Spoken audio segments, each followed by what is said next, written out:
Guys Samsung ने अभी अपना एक सैमसंग गैलेक्सी M01s लॉन्च कर दिया है। ये M01s जो है वो M01 का सक्सेसर है और यहाँ पर आपको थोड़े बहुत चेंजेस देखने के लिए मिलते हैं। सिर्फ दो चेंज यहाँ पर आपको मिलते हैं, जो कि एक है फिंगरप्रिंट सेंसर का सपोर्ट और साथ में आपको एक डॉल्बी एटमॉस की जो सपोर्ट है, वॉइस क्वालिटी काफ़ी अच्छी हो जाएगी आपकी, वो आपको देखने के लिए मिल जाता है।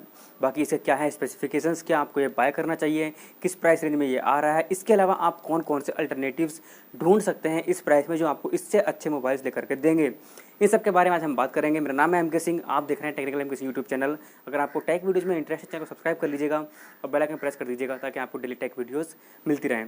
सबसे पहले हम बात करते हैं इसकी डिज़ाइन की और बॉडी की। तो आपको यहाँ पर वी नोच वाली जो डिस्प्ले है वो देखने के लिए मिलती है। 6.22 इंच की HD प्लस रेजोल्यूशन है, 19:9 का एस्पेक्ट रेशियो है और साथ में आपको मिलता है यहाँ पर TFT डिस्प्ले का सपोर्ट। जी हाँ, यहाँ पर IPS नहीं है, TFT LCD डिस्प्ले आपको देखने के लिए मिल जाती है। बैक साइड में आपको डुअल कैमरा का सपोर्ट मिलता है 13+5 मेगापिक्सल का, जहाँ पर 5 मेगापिक्सल है वो डेप्थ सेंसर का आपको काम करके देगा और फिंगरप्रिंट सेंसर आपको बैक साइड में मिल जाता है और दो ही कलर में आया है, ब्लू और ग्रे में। और फ्रंट साइड में हम बात करें इसके कैमरा की तो आपको 8 मेगापिक्सल की सेल्फी आपको यहाँ पर देखने के लिए मिल जाती है और यहाँ पर जो प्राइस रखा गया है वो एक ही वेरिएंट है 3+32 GB वाला और उसका प्राइस है 9,999 रुपये। तो मतलब अंडर 10,000 आपको सैमसंग का मोबाइल मिल रहा है। लेकिन सिक्योरिटी इश्यूज़ के बारे में आप कंफर्म मत होइएगा क्योंकि इसके अंदर आपको नॉक सिक्योरिटी वगैरह नहीं मिलती है, क्योंकि सैमसंग ये भेदभाव करता है M सीरीज़ में और A सीरीज़ में। तो A सीरीज़ में आपको नॉक सिक्योरिटी वगैरह और सैमसंग हेल्थ, सैमसंग पे जैसे ऑप्शंस आपको प्रोवाइड करता है, बट M सीरीज़ में आपको इसमें से कुछ भी प्रोवाइड नहीं करता है। अगर हम बात करते हैं इसके अलावा इनकी डिस्प्ले का जो प्रोटेक्शन है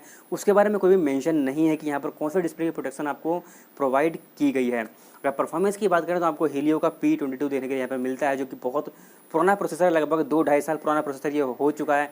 इसके अंदर आपको ऑटो कोर्स कोर्टेक्स A53 की देखने के लिए मिलती हैं, जो क्लॉक हो सकती है हमारी 2 GHz तक, जिसमें आपका GPU मिलता है IMG का पावर VR GE8320, जो क्लॉक होता है 650 MHz तक। तो गेमिंग वगैरह आपको इतनी अच्छी देखने के लिए यहाँ पर नहीं मिलेगी और ना ही परफॉर्मेंस ऐसी मिलेगी कि आप उससे बहुत ज़्यादा खुश हो जाओ 10,000 रुपये पे करने के बाद। 4000 mAh की आपको यहाँ बैटरी मिलेगी, इसमें आपको 10 वाट का चार्जर मिलेगा। तो मैं कहूँगा बैटरी और चार्जर तो फिलहाल ठीक ठाक ही है प्राइस के हिसाब से। यहाँ पर आपको डेडिकेटेड सिम कार्ड देखने के लिए मिलता है, जहाँ पर आप अपनी जो मेमोरी है उसको आराम से एक्सपेंड कर पाओगे। अब ये हमारे स्पेक्स थे M01s के। बाकी मुझे क्या लगता है कि 439 जो प्रोसेसर है वो P22 के आसपास ही बैठता है। तो Redmi 8 आपको एक ऑप्शन मिल जाता है जो आपको फिंगरप्रिंट सेंसर भी देता है अंडर 10,000। इसके अलावा आपको Realme की तरफ से C3 मिलता है, बट वहाँ पर आपको फिंगरप्रिंट सेंसर देखने के लिए नहीं मिलता है। इसके अलावा आप जब पुराने की तरफ अगर जाएँ तो आपको Realme के मिल जाते हैं कुछ मोबाइल, Realme 5 और Realme 5S वगैरह, उनको आप कंसीडर कर सकते हैं 10,000 के आसपास। लेकिन अगर आप चाहते हैं कि नॉन चाइनीज़ मोबाइल बाय करना तो आपको एक ऑप्शन मिलता है इन्फिनिक्स का, जो इन्फिनिक्स ने अभी लॉन्च किए हैं S5 वगैरह, वो भी काफ़ी ठीक ठाक से मोबाइल आपको देखने के लिए मिल जाते हैं, लेकिन वो भी आपको इसी प्राइस में मिलते हैं और सेम प्रोसेसर के साथ में मिलते हैं। तब मैं कहूँगा कि सैमसंग और उसमें इन्फिनिक्स में तो मैं कहूँगा कि सैमसंग ही आप बाय कर लीजिएगा। बाकी अगर आप नॉन चाइनीज़ की तरफ जाते हैं सैमसंग के पॉइंट ऑफ व्यू से मुझे प्राइस थोड़ा ठीक ठाक लगा, बट डिस्प्ले यहाँ पर IPS LCD प्रोवाइड कर देते तो थोड़ा बेटर रहता है, या परफॉर्मेंस आपको G70 जैसी मिल जाती है, 665 वगैरह भी दे दिया होता तब भी बहुत पावरफुल प्रोसेसर हमारा बन जाता। तो उम्मीद है दोस्तों आपको ये वीडियो अच्छी लगी होगी।